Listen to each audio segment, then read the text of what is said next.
Nasa kote ng Criminal Investigation and Detection Group Cordillera ang dalawang sospek na nahulihan ng ilegal na baril at bala sa isang operasyon sa Bangued, Abra.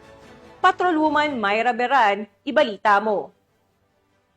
Arestado ng CIDG Cordillera ang dalawang suspek at nakumpiska ang isang kalibre 45 na baril matapos isagawa ang uplan paglalansag Omega sa kinasang bypass operation sa Barangay Lipcan, Bangued, Abra. Ito lamang ikaunang araw ng Setyembre taong kasalukuyan. Naging matagumpay ang operasyon dahil sa pagtutulungan ng mga operatiba sa pangunguna ng CIDG Regional Field Unit 14 at CIDG Abra Provincial Field Unit, katuwang ang Bangued Municipal Police Station, Provincial Intelligence Unit, Bangued Regional Intelligence Unit 14 at Provincial Intelligence Team Abra.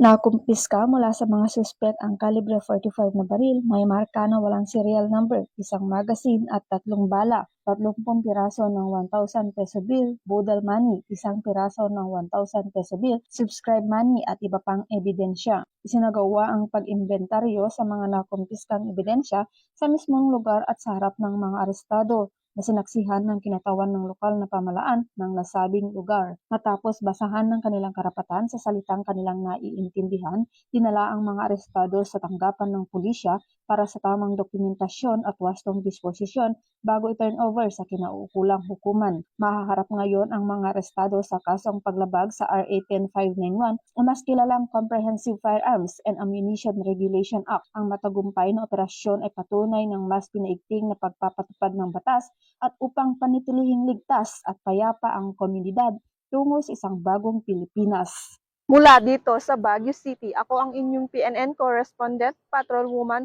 Myra Beran, alagad ng batas, tagataguyod ng Balitang Pulis.